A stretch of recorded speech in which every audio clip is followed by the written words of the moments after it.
2,02,000 के करीब पहुंच चुकी है। लगातार हम लोग गिरावट देख रहे हैं। गोल्ड की बात की जाए तो गोल्ड में भी ज़बरदस्त गिरावट है। यहां पर आप देख सकते हैं स्क्रीन पर चांदी जो है कॉमेक्स पर $63 के करीब ट्रेड कर रही है। ज़बरदस्त गिरावट देख रहे हैं, 10% के आसपास की गिरावट यहां पर घरेलू बाजार में हम लोग चांदी में देख रहे हैं। सोने की बात करें तो सोना 7% गिर चुका है, 1,33,900 पर इस वक्त हम लोग ट्रेड होते हुए देख रहे हैं।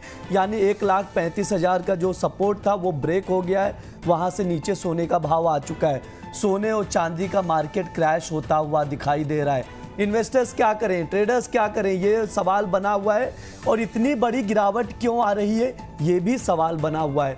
सभी पर बातचीत की जाएगी और गोल्ड ETF, सिल्वर ETF वाले क्या करें वो भी समझेंगे। हमारे साथ दो खास मेहमान हैं, पृथ्वी फिनमार्ट के डायरेक्टर और कमोडिटी एंड करेंसी के रिसर्च हेड मनोज जैन जी, और कमोडिटी समाचार सिक्योरिटीज के को फाउंडर हेड ऑफ रिसर्च अंकित कपूर जी। आप दोनों का बहुत बहुत स्वागत है द बोनस में। जी नमस्कार। मनोज सर, आपसे शुरुआत करना चाहूंगा। सबसे पहले चांदी पर बातचीत करेंगे। 2,15,000 का भाव देख रहा हूं सर, 11% से ज्यादा की गिरावट घरेलू बाजार में। इंटरनेशनल मार्केट में 63 चांदी। सर और कितनी गिरावट, और इतनी बड़ी गिरावट की वजह क्या, अचानक से इतना सेलिंग प्रेशर? नमस्कार ब्रिज जी, सबसे पहले तो धन्यवाद शो में बुलाने के लिए। जहां तक सेलिंग प्रेशर का सवाल है, तो जब से हमने देखा कि यूएस और ईरान के बीच में जो वॉर एस्केलेट हुई है, उसके चलते हम देख रहे हैं कि अक्रॉस द असेट क्लास एक सेल ऑफ जो है ग्लोबल मार्केट में देखने को मिल रहा है। न सिर्फ सोना चांदी, बल्कि चाहे आप वहां पे इक्विटी मार्केट देख लें, क्रिप्टो देख लें, या और भी कोई असेट क्लास देखें, सभी जगह वहां पे एक पैनिक सेल ऑफ जो है वो देखने को मिल रहा है। क्योंकि ये वॉर जिस जगह लड़ी जा रही है और जिस तरह से वहां पे एस्केलेशन हो रहा है, तो पूरी दुनिया को यहाँ पे एनर्जी सिक्योरिटी को लेकर के बहुत बड़ी चिंता बनती हुई नजर आई है। हम देख रहे हैं कि कच्चे तेल की कीमतें $100 के ऊपर बनी हुई है, और उसके चलते दुनिया भर में अब यहाँ पे महंगाई में भारी बढ़त की संभावनाएं बनती हुई नजर आ रही है। और उसी का असर यहाँ पे अक्रॉस द ग्लोब हम सारे एसेट क्लास के ऊपर पड़ते हुए देख रहे हैं।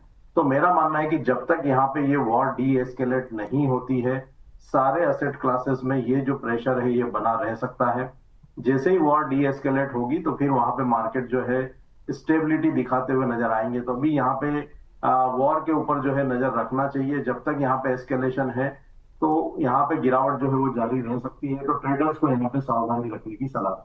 अंकित सर, आपकी क्या राय है, ट्रेडर्स क्या करें? क्योंकि सब लेवल से ब्रेक होते हुए हम लोग देख रहे हैं सोने चांदी दोनों में। सोने का 1,35 का सपोर्ट था, वो भी टूट गया। सिल्वर भी 1,12,000 के आसपास देख रहे थे, 1,02,000 पर आ चुकी है। चांदी जबरदस्त प्रेशर देखने को मिल रहा है सर, ये गिरावट और कहां तक? जी ब्रिज जी, जब भी मार्केट में ऐसी गिरावट आती है तो सोचने समझने की शक्ति सारी खत्म कर देती है मैक्सिमम ट्रेडर्स की। और हम यहाँ पे देख रहे हैं कि 1,35,000 के नीचे आ गया, तो 1,30,000 का यहाँ पे सपोर्ट बना हुआ है। और अभी भी थोड़ा सा यहाँ पे नेगेटिविटी दिखने को मिल रही है। 4200 से 3900 का एक सपोर्ट जोन डेफिनेटली है, लेकिन जिस तरह से गिरावट देख रही है तो मुझे नहीं लगता कि इस लेवल पे कोई भी बाइंग करनी चाहिए। थोड़ा सा नीचे लेवल पे अगर कंसोलिडेट होता है तब जाके यहाँ पे कोई बाइंग प्रेशर यहाँ पे अगर बनता हुआ नजर आएगा तो यहाँ पे करेंगे, नहीं तो अभी सेल ऑन राइज की कंडीशन बनी रहेगी। लॉन्ग टर्म की अगर बात करूं तो मुझे नहीं लगता कि अब ये वापस से 1,60,000 1,70,000 के लेवल को इतनी जल्दी छू पाएगा। और सिल्वर की बात करें तो वापस से 3 लाख के लेवल को क्रॉस करना मुझे नहीं लगता कि इतनी जल्दी आसान होगा।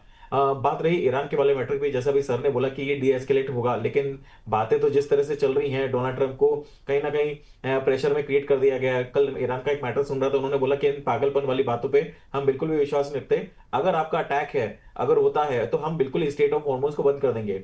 क्रूड ऑयल की प्राइसेस जब तक तेज रहेंगी, डॉलर इंडेक्स में तेजी बनती रहेगी, और बॉन्ड यील्ड में कहीं ना कहीं हमको और तेजी देखने को मिल सकती है। इसी वजह से गोल्ड सिल्वर प्राइसेस में गिरावट देखने को मिल रही है।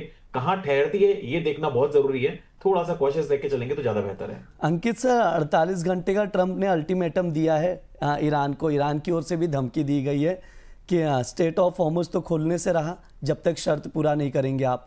इस अल्टीमेटम में 24 घंटे और बचे हैं सर, 24 घंटे तो निकल चुके हैं। क्या लग रहा है सर, और तनाव बढ़ता हुआ हम लोग देख पाएंगे, और इसका इम्पैक्ट क्या और प्रेशर में दिखाई देगा मार्केट?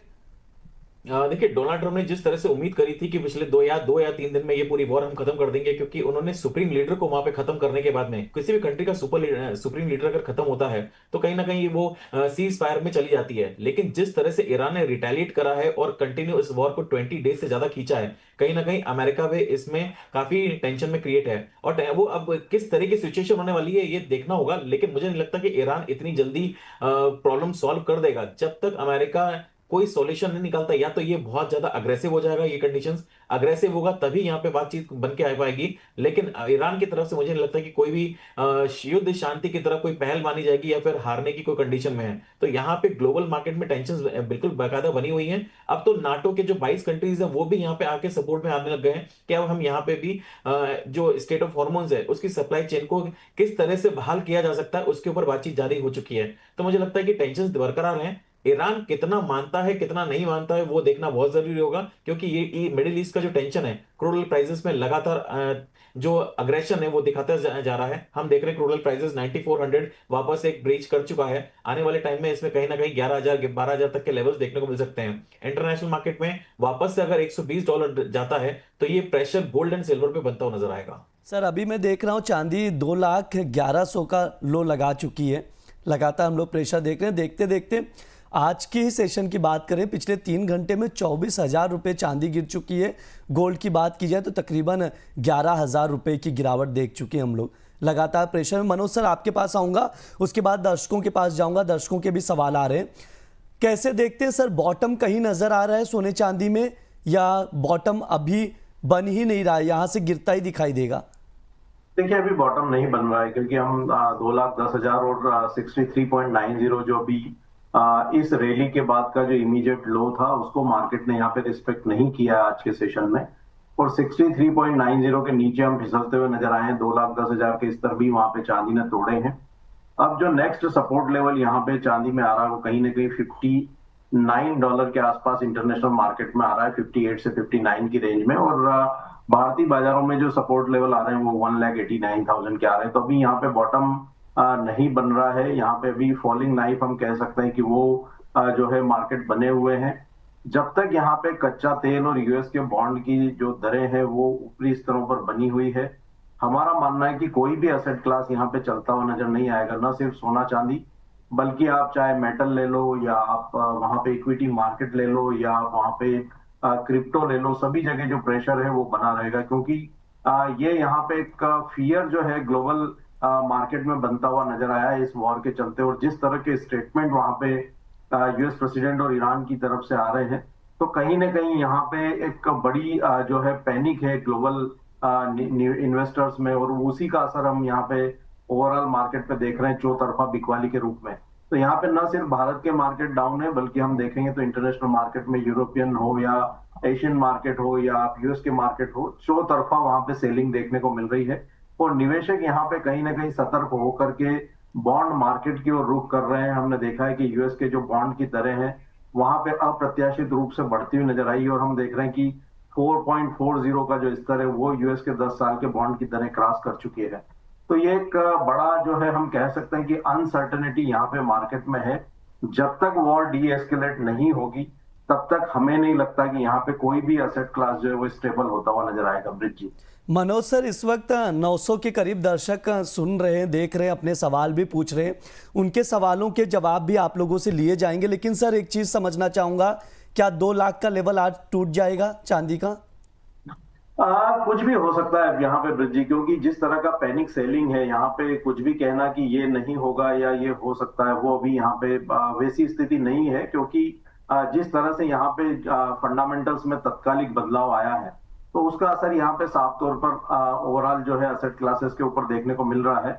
और हम देख रहे हैं कि यहाँ पे कोई भी सपोर्ट मार्केट में नहीं है। ऐसा लग रहा है कि निवेशक यहाँ पे हर रेट पे जो है अपनी पोजीशन से एग्जिट करने के यहाँ पे कोशिश कर रहा है। और उसी का असर हम यहाँ पे ओवरऑल मार्केट्स के ऊपर देख रहे हैं। तो हो सकता है कि हम 2 लाख के स्तर के नीचे भी यहाँ पे आज ही के सत्र में मार्केट को फिसलते हुए देखें। क्योंकि जब हम यूरोपियन सेशन में इतनी बड़ी पैनिक देख रहे हैं, शाम को जब यूएस मार्केट ओपन होंगे तो वहां पे भी जो है रिएक्शन कुछ मार्केट दिखा सकता है। तो बिल्कुल यहाँ पे नजर रखना चाहिए। अभी यहाँ पे कुछ भी कहना कि यहाँ बॉटम मार्केट जो है फॉर्म कर देगा, अभी वर्तमान स्थिति को देखते हुए मुश्किल है। अंकित सर,